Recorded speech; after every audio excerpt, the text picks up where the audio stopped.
Амастар ма балалар, қалдарың қалай? Балалар, мынандай бір есеп қарастырайық. Айналатын маховиктің бұрыштық жылдамдығы уақыт өтумен мынандай зам бойынша өзгереді. Омега тең болады 2 плюс 3-ті. Қанша бір уақытта бұл маховик 5 айналым жасайды. Барлық шамалар халықаралық жүйесінде берілген. Маховиктің бұрыштық үдеуі неге тең болады? Енді біз балалар бұрыштық үдеудің соңғы жылдамдығының формуласын жазайық. Омега нулевой плюс эпсилон т. Яғни біз енді осы бірінші берілген шарттағы жазып қояйық 2 плюс 3-ті. Енді осы формулаға қарайтын болсақ, сонда бізде омега нулевойымыз 2 радиан бөлінген секунд болды да, ал эпсилон бұрыштық үдеуіміз 3 радиан бөлінген секундтың квадраты болды. Бұл берілген теңдеу арқылы шығарып алдық.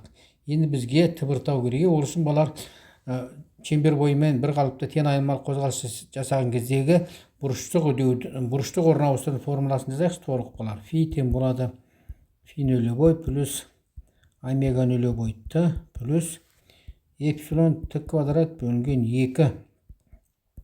Бұл жерде бұрыштық орын ауыстыру, бастапқы бұрыштық орын ауыстыру нөлге тең.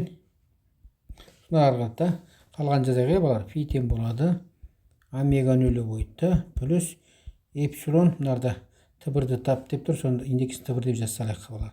Эпсилон т1-дің квадраты бөлінген 2 болды. Осы жерден шығарамыз. Бізде осы жерден балалар шараттас фи жоқ. Фидің формуласын жазып қойық.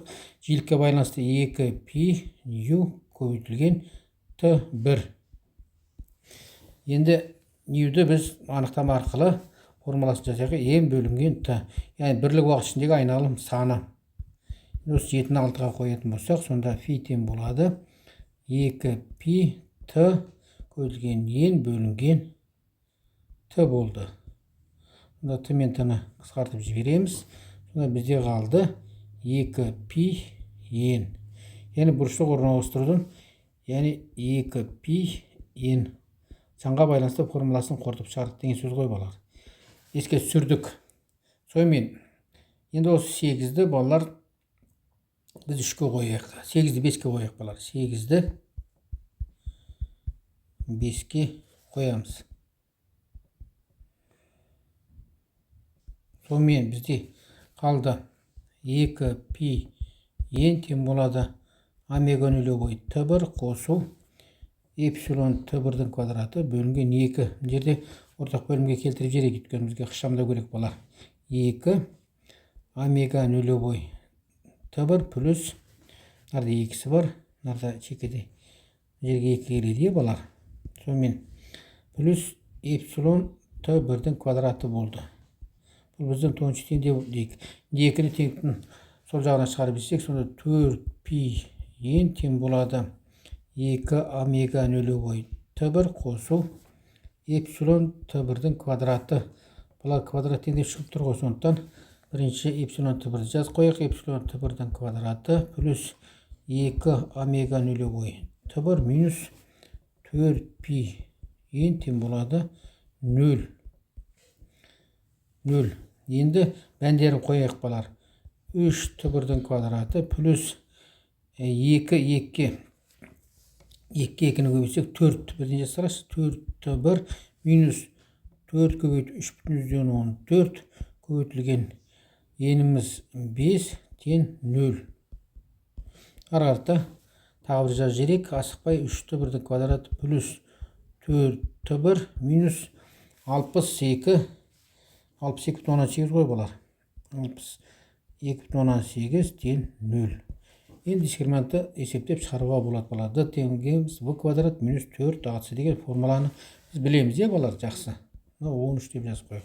Енді дискриминантты шығарып алады. д тең болады в квадратымыз 16 плюс болады 4 көбейтілген 3 көбейтілген 6,62 бүтін балар. Қазір есебі шығықпай қалады. 62,18 тең болады. Олар 700 жоқ шамамен 770 шықты. 769,16 шықты. 770 деп ала салайық. д тең болады 770. т1 т2 минус в